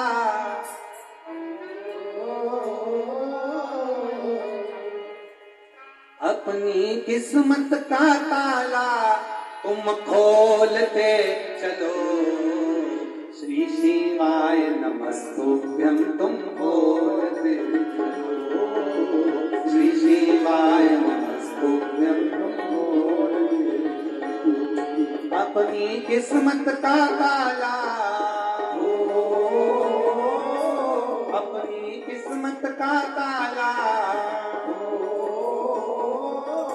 अपनी किस्मत का ताला तुम खोलते चलो, श्री शिवाय नमस्तुभ्यं तुम खोलते चलो, श्री शिवाय ओ श्री शिवाय नमस्तुभ्यं तुम बोलते चलो,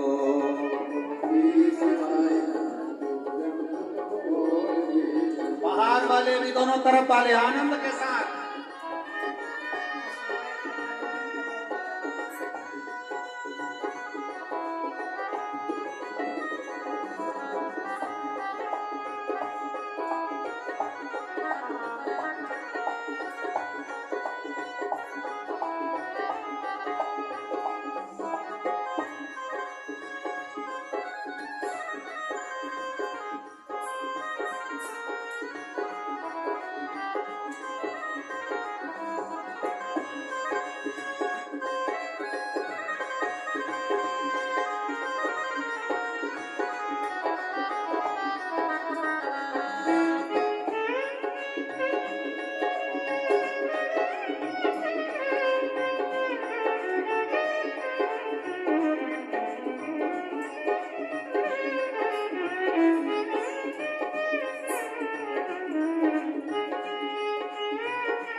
समझाना बड़ा मुश्किल है, समझाना बड़ा मुश्किल है, आखिर वो दर्द दिल है, आखिर वो दर्द दिल है, समझाना बड़ा मुश्किल है, समझाना बड़ा मुश्किल है, आखिर वो दर्द दिल है, आखिर वो दर्द दिल है, सच्चा दरबार लगा है ये भोले की महफिल है, सच्चा दरबार लगा है ये भोले की महफिल है, और सच्चा दरबार लगा है ये भोले की महफिल है, सच्चा दरबार लगा है ये भोले की महफिल है, अपनी किस्मत का ताला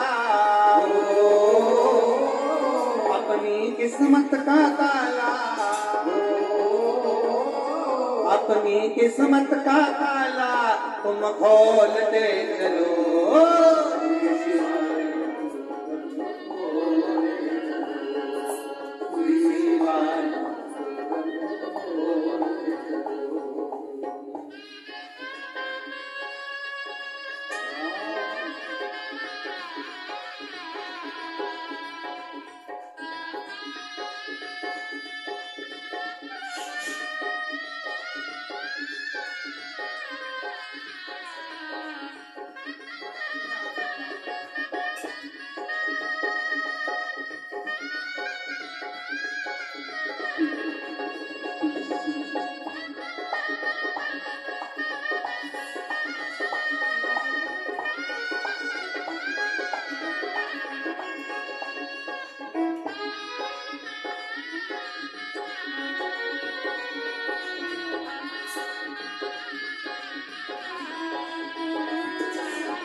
अरमानों की कुछ कमी न अरमानों की, तेरे इन दीवानों की, तेरे इन दीवानों की, कुछ कमी न अरमानों की, कुछ कमी न अरमानों की, तेरे इन दीवानों की, तेरे इन दीवानों की, मुझको मदहोश बनाए कतार तेरे नैनों की, मुझको मदहोश बनाए कतार तेरे नैनों की, मुझको मदहोश बनाए कतार तेरे नैनों की, मुझको मदहोश बनाए कतार तेरे नैनों की। नैनों को काशी वाले का, नैनों को डमरू वाले का, नैनों को काशी वाले का दीदार चाहिए, वो काशी रहने वाला भोला नाथ चाहिए, वो काशी रहने वाला भोला नाथ चाहिए, वो काशी रहने वाला भोला नाथ चाहिए, वो काशी रहने वाला भोला नाथ चाहिए। अपनी किस्मत का ताला, अपनी किस्मत का ताला, अपनी किस्मत का ताला तुम खोल दे चलो, तुम खोल दे चलो, श्री शिवाय श्री शिवाय नमस्तुभ्यं, तुम बोलते चलो,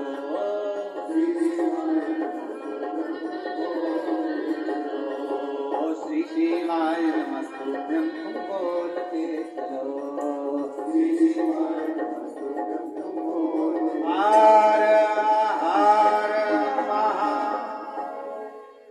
अपने स्थान पर बैठकर भगवान शिव जी से अपने हृदय की बात भाव के साथ, मन से, आनंद के साथ भगवान देव महादेव से दिल से कहिए।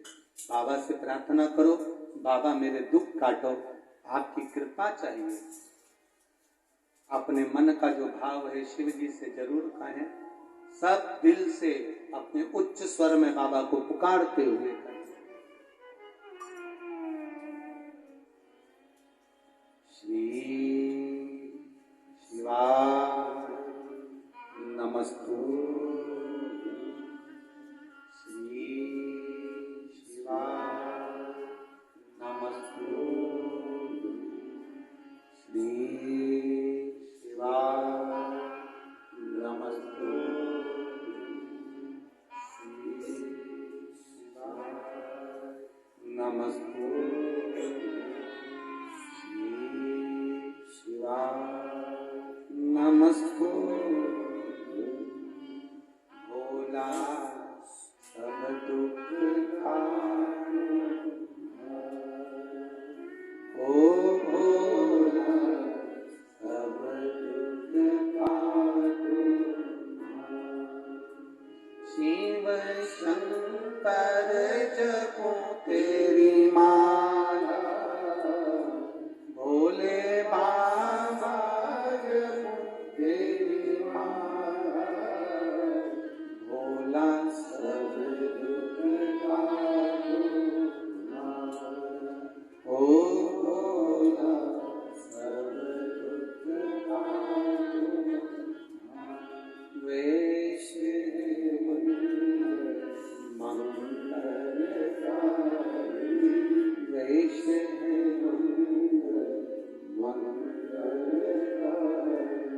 शमशान वासी हमारा, शमशान वासी हमारा, ओ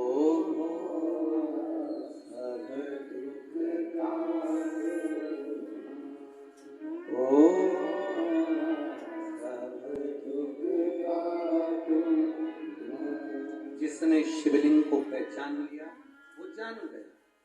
शंकर भगवान के शिवलिंग चाहे त्र्यंबक का हो, चाहे भीमा शंकर का हो, चाहे काशी का हो, चाहे ब्रज की भूमि के हो,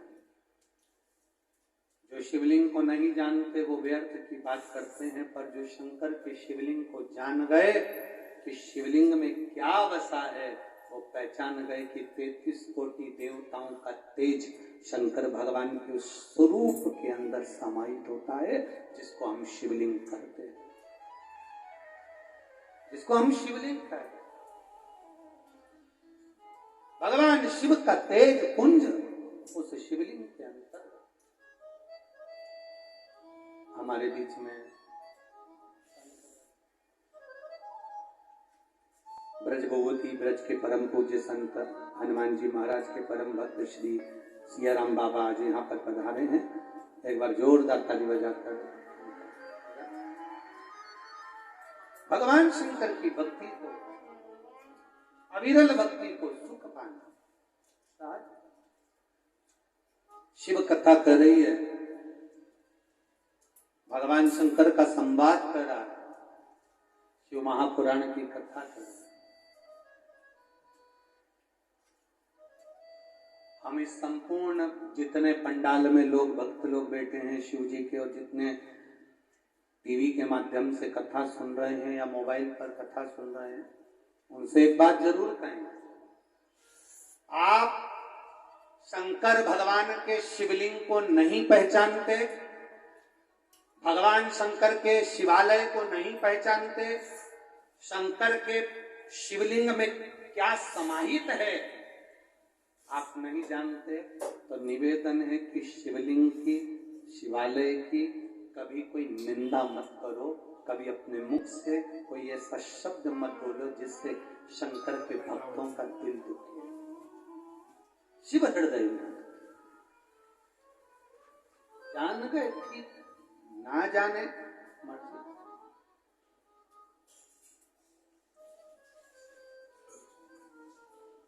राम जी ने रावण को मारने से पहले शिवलिंग की स्थापना करी जो रामेश्वरम कर। कंस कितना बलवान, कितना विचित्र, कितना बल है उसमें, और उसको मरना है। जब कोई बड़ा रोग होता है ना तो उसको छुड़ाना बड़ा कठिन होता है। और मेरी जीजियों, गर्भ में गर्भाशय के अंदर अगर कोई गठान हो जाए, शरीर के अंदर कहीं पर भी कोई गांठ हो जाए और डॉक्टर कहे कि इसका ऑपरेशन जरूरी है, डॉक्टर से कहो कि सर आप शिव का ही स्वरूप हो। डॉक्टर जो होता है वो शंकर का एक स्वरूप होता है, वो उनको बताता है कि तेरे शरीर में ये रोग है और तू निदान कर। डॉक्टर शंकर का एक स्वरूप होता है। हमारे यहाँ अभी एक कथा 28 नवंबर से 1 दिसंबर तक ददरुआ धाम जिला भिंड में भी एक कथा है डॉक्टर हनुमान जी की। यहाँ ददरुआ धाम में भी 28 नवंबर से वो कथा चालू हो गई, शायद 2 तारीख तक वो कथा, 2 दिसंबर तक 5 दिन की चलेगी। 28 नवंबर से चालू होगी और 2 दिसंबर तक चलेगी। तो ददरुआ धाम वाले महाराज जी ने खबर करी कि महाराज जी आप बताओ इस कथा का नाम क्या रखें। हमने कहा जब ददरुआ धाम सरकार वहां स्वयं डॉक्टर हनुमान बैठे हैं तो अपन तो यही मानकर चलेंगे कि श्री हनुमंत लाल जी की ही वो पावन कथा शिव जी के रूप में हो और वो हनुमान जी का।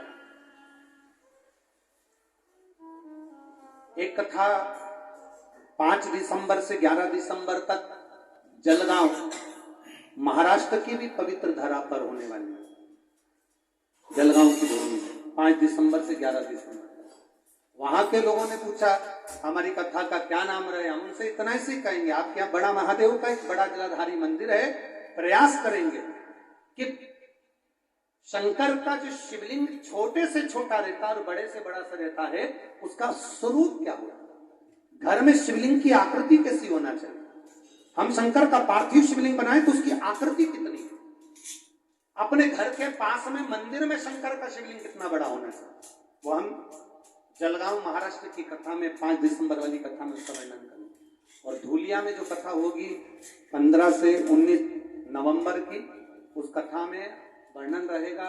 वो कथा लक्ष्मी श्री शिव महापुराण की कथा का वर्णन उसमें करेंगे कि कार्तिक महीने में हम कैसे माता लक्ष्मी को अपने घर के अंदर प्रवेश करा सकते, उसका वर्णन धूलिया की कथा में 5 दिन रहे। तो हम अपने जीवन को सार्थक, कथा बहुत विस्तार है, अभी तो